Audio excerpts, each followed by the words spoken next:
Well, welcome back to day 4 of the virtual 2020 INFORMS annual meeting. In addition to thousands of presentations and sessions packed to the gills with interesting and valuable information, another significant benefit of the INFORMS annual meeting are opportunities to make professional connections and take the next step in your professional journey. On Monday, 2 job search panels were conducted, one focusing on academia and the other on industry. If you weren't able to attend these informative sessions live, I really encourage you to watch the panels on demand. They were MB 41 and MC 41.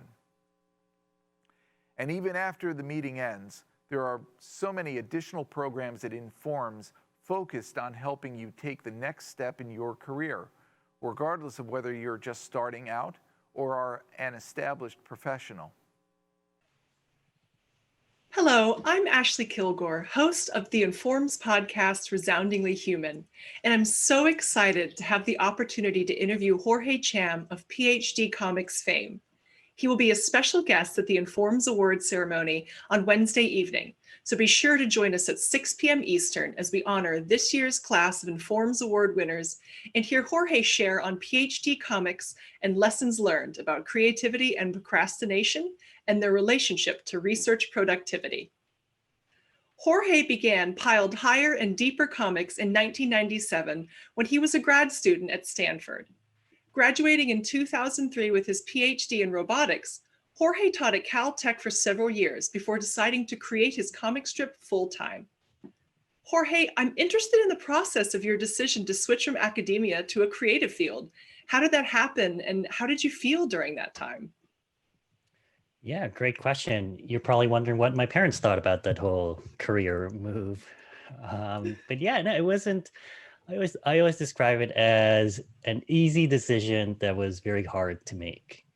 I think a lot of us who do go into academia and the sciences are very goal-oriented and very career-focused. And so, I had this whole model of myself being an academic and a researcher for many years, for 10 years, and so letting go of that was really, very kind of a soul-searching moment for me. I had to sort of think about what is it that really, makes me get up in the morning, and what really brings me joy and passion, and research and science was all amazing, and I loved it also. I mean, it's not that I hated it and I left. It's more like, I have another option here that is kind of a lot of fun, and so I decided to take that route. But it was really a big sort of ego check, and it's sort of, because it was a big risk in terms of, if I become a cartoonist and then I fail, what will my parents think? What will my friends think? What will I think? And so,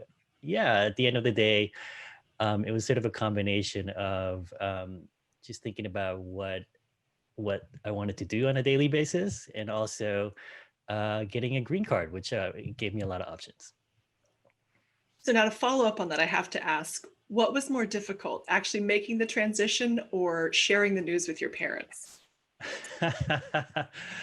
Well, I make it out like it was a big thing, but my parents were actually pretty chill about it. They're pretty cool. They've always been very supportive. They're like, oh, well, if you can make a living out of it, go for it. They've always wanted us to have a stable career and to have some security, but I think they also come from, they both had parents who were sort of entrepreneurs as well, and so I think they were happy for me, and they were also kind of fans of the comics. Like, they've been following it for many years, and so they enjoyed it. So I think they saw the reaction it was getting, and that people were coming to the events that I was putting on, and that there was a large audience. That's really fantastic. So on Wednesday, you're going to discuss the relationship of procrastination to productivity. As a fellow creative, definitely not of your caliber, I know I'm spurred on by the last minute nature of some projects. Does that translate well into research? You mean our academics procrastinators as well? Yeah, I think part of what I'll talk about is kind of this idea that research and science and creative fields are all very open-ended. There's it requires you to think outside of the box, and the solutions aren't always as clear or as logical or as, easy to get to as maybe other careers. And so there's a huge amount of procrastination, and what I try to talk about is that that procrastination doesn't necessarily have to be a bad thing. If you sort of look at a lot of scientists, famous scientists, and how they've come up with their great ideas, a lot of times it comes to you not when you're sitting at your desk, or not when you're at the lab trying to make something work. A lot of time it comes when you're procrastinating, when your mind is sort of a little bit freer, and able to make kind of these interesting connections. So what I'm hearing is that when I procrastinate on a project, I'm actually enhancing the creative project process. Yes. Excellent. Well, I also try to draw a fine line between procrastination and laziness. So, if you don't make the deadline, that's laziness. If you do make it with a great idea, then that's just procrastination, which doesn't matter. Absolutely. So Jorge, I watched the TEDx talk you gave at UCLA in 2012, where you talk about the science gap. And I thought you made a point in that is really so true. My colleague Ashley Smith and I worked to get our members' work highlighted in the press and shared with the public.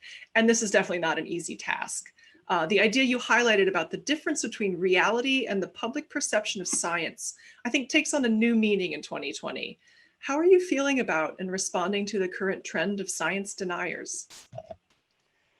Yeah, it's I would like to deny it, but you're right, it is there. It is a very concerning thing, and I think part of what I talked about in that TEDx talk was kind of this idea of a lack of a connection between scientists and the public. I think the public has this view of academics and scientists and researchers as these kind of robots that are out there in the ether and the ivory tower, kind of doing their thing. And so I just really believe that if there is more of a personal connection, that there might be more openness to the idea that research and science and mathematics, and they're a process, we may not always be right in that sense, but we are open to change and new evidence and new ideas.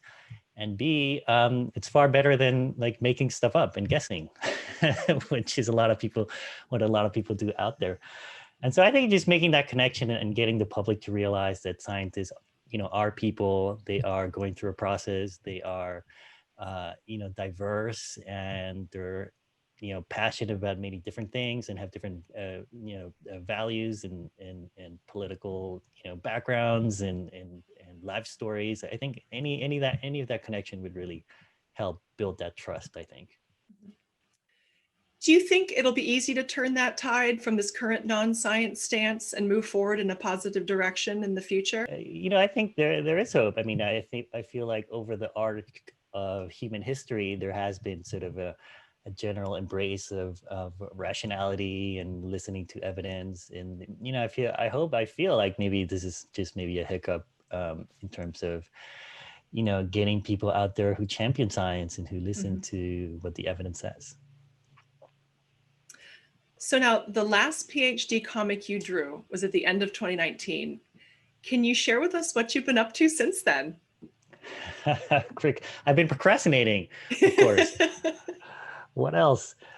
I have stopped drawing PhD comics for, I hope is a temporary amount of time. What happened a couple of years ago was that I got involved in a television show. So I was approached by PBS Kids to see if I was interested in producing a children's television show that explained curiosity and science and nature and engineering to very small kids. And at the time I have small kids. So that was an amazing opportunity. And so we pitched something and it got picked up. And so I've been doing television for the last 2 or 3 years, which turns out to be a lot of work, especially if it's animated. There's just a huge, it was a big set of episodes that they wanted us to produce, and animation is a really complex process. And so I decided to put PhD comics on pause and really kind of give it my all for this project. Sounds like a lot of Which, fun new challenge. Oh, excuse me, sorry. oh no, yeah, it's all right. I was just gonna say it's actually airing right now if anyone is interested. It's you can catch it on the PBS Kids app or the website or on your public TV station in the US. It's called Eleanor Wonders Why. Sounds like a lot of exciting new challenges you've been having in the past couple of years. That's great. So speaking of your work with kids, I know you've done some work with middle school students in Los Angeles. How has that experience impacted you and shaped your work? Yeah, I was a volunteer, a board member at a school in East Los Angeles for kids in very sort of underrepresented neighborhoods. And the whole point of the school, it's called Endeavor College Prep, is to, really instill in kids from these communities the idea that they can and will go to college. Not just that they can, but that they will go to college, and to really get them thinking from an early age, like that they are going to go get a university degree, and even get them to think about which colleges they want to go to. Because that's really what's missing in a lot of these communities, and a lot of these kids would be the first people in their family to go to college, and it's about changing that mindset. But it is really interesting, to think about kind of coming back to that topic of the personal connection is, if all you see on television and all you see in the media when they interview scientists or engineers or researchers are, a very specific type of person, then they might not see themselves as being able or fitting into that world. And so again, I think that's why it's also very important to make that personal connection, to show the diversity and all the different kinds of people that are doing research and are engineers and do science. Yeah. Absolutely. That sounds really wonderful. That's all the time we have right now, but be sure to tune in to part 2 of my interview with Jorge Cham in the meeting lobby. I'm excited to hear Mike Watson's plenary on AI is the right term for our INFORMS profession. Now, I'm remembering all of the discussion about adopting the term analytics about a decade ago.